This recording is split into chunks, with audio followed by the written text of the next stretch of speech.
Welcome to another edition of Interview with Dead People. Today's guest is Lucy, the first human. I'm very excited.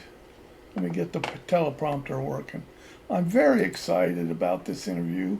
Um, Anthropologists found some bones of a female primate who lived 3.2 million years ago in a small gully in Ethiopia, on the continent of Africa.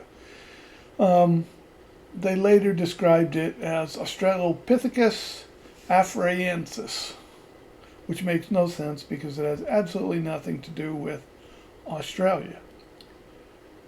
Lucy was about 3.5 feet tall, age unknown. She walked upright, just like a human, had all the bones and all that stuff, but still looked like an ape. So it's looking like, they just think this might have been the first human around that time, 3.2 million years ago. Lucy, thank you for coming. I was very excited. Not every day you get to talk to the first human. I would assume you're pretty desired on the interview circuit, and this is your first interview. Uh, that's never heard of my show either. Okay, well, uh, the hat. The hat, this is my tribute to paleontologists or scientists who run around the woods all the time. Uh, so that's what this is all about. Johnny, do something with that hat. Needs cleaned. Okay. Lucy, I noticed you're naked. You're covered with fur, and it's covering up all the things that need to be covered. But would you like a wrap? Johnny, get her some clothes or something. I know it's a bathroom. You're the one who put yourself in there. Um, so exactly how did you die? And why were you in that gully? Well, it wasn't a gully 3.2 million years ago. It was the center of your community. Well, that makes sense. Yeah, 3.2 million years, there could have been ice ages and all kinds of crap go on. Yeah, yeah. Yeah, I guess they found a finger bone and a neck bone or something. So what was the last thing you remember? How did you die? Well, you sort of fell out of a tree. No, I'm not. I didn't mean to make it sound like you're clumsy, but your cousin had a tail and an opposable thumb on his foot, and so he could hang on better. Huh. Yeah, well, I'm sure he could, but he couldn't stand upright and run. Yeah, exactly. Yeah. Well, did you live in a large family group? I mean, did you have cousins around? They're smelly, stinky bastards. The cousins or the family? The cousins. Yeah. Yeah. There was 15 of you in your family? Well, you didn't really count in those days, but you think 15? Uh, is that an average size for a group? I mean, yeah. Oh, okay. Okay. How many more adults? 4 or 5? Oh, yeah. Rest, various age children? Yeah. Uh, how old were you? You were 12. Right in the middle. No, that's an adult. 12's an adult? Yes. Yeah, yeah, yeah. A question I always ask about people in the past, even a couple hundred years ago. I didn't deal with the bugs. We hate bugs in this. I mean, mosquitoes and spiders crawling all over you and all that shit. You ate them. Well, that certainly would solve one problem. And but you didn't have fire, so you didn't have smoke. You couldn't, you just kind of hung out because you didn't have fire. I mean, you know what fire was. Oh yeah, yeah, from volcanoes and lightning and See, we have a thing now. This is what we could make fire with. See, you take this and something like. I didn't mean to scare you. No, that's a fire starter stick. You'd have been top dog if you'd have had that one of those. Yeah, yeah. So what exactly? How did you protect yourself from the elements? I mean, I know it was, center of town or whatever, but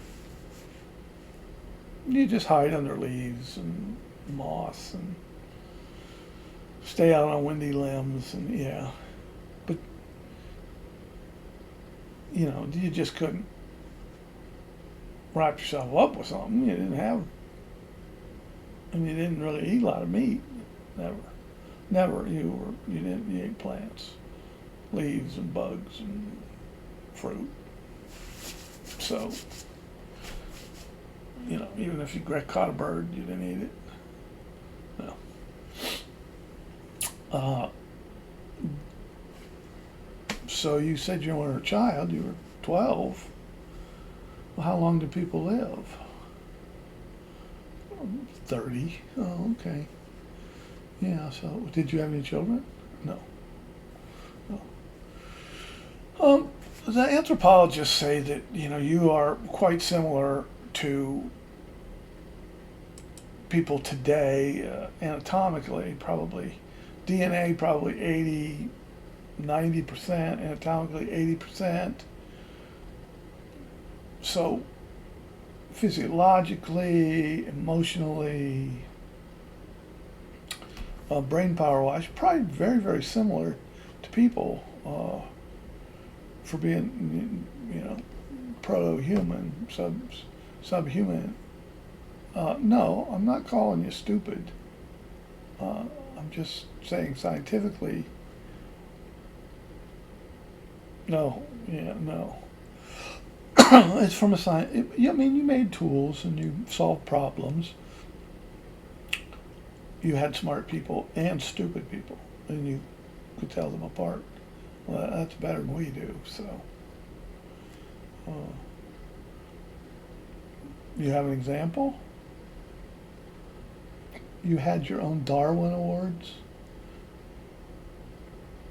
You met Darwin, apparently. Did you like it? Kind of wishy-washy about cleanliness? Okay, well. Anyway, your Darwin Award kind of you had a prize. Well, did it have a prize, I guess I should say. Death. Yeah, that's pretty much what our prize is, too. You have an example? Oh, yeah, I'd love to hear it. Yeah. One of the people in your troop, your family, had learned how to stand on a boulder and keep his balance while the boulder was rolling down a hill. Kind of like early wheel kind of thing, right? Skateboard kind of thing. Yeah. And he was good. Oh yeah, sounds impressive. And he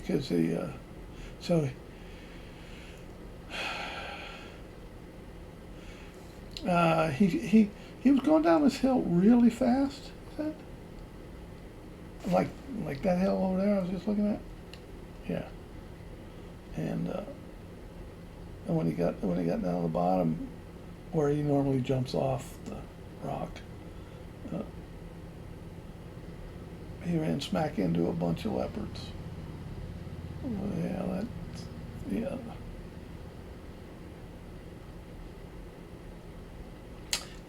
his last words were, was he screaming? No, as he's going down, he said, "Hey, Nooch, your name is Nooch."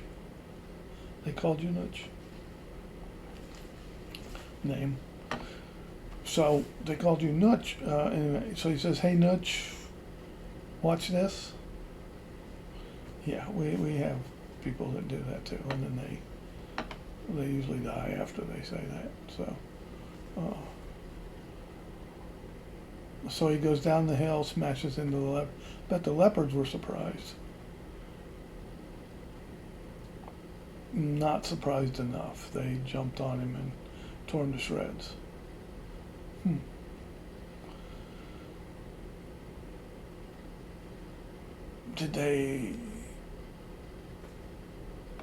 Did you guys try to help him?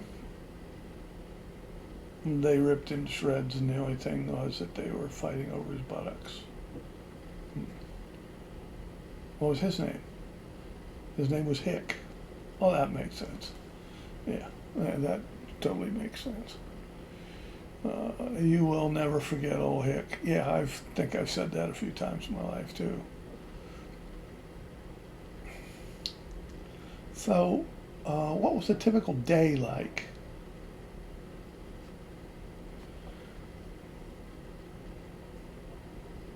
Hanging around in the trees, sleeping, napping, searching for food and water, watching out for leopards and hyenas. Yeah. I understand that. Having sex, picking nits out of others' fur, avoiding sex, grooming. Yeah, that sounds kind of like my day.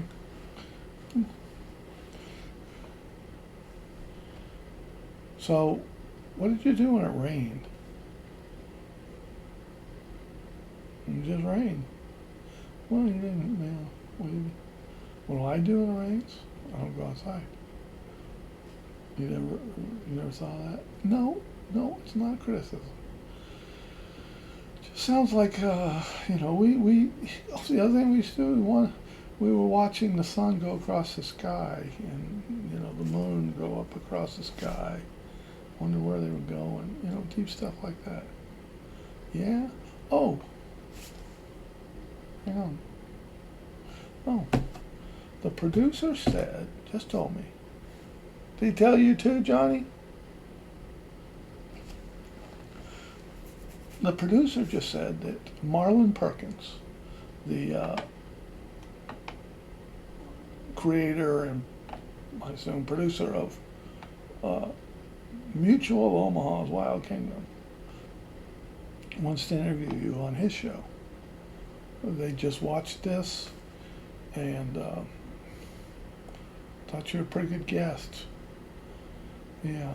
They'll probably have food and nuts and mangoes and stuff. They got a big budget. Well, I don't have a budget. I don't even know what I'm doing most of the time. Okay. Well, thank you, Lucy. Come back, see me whenever you want.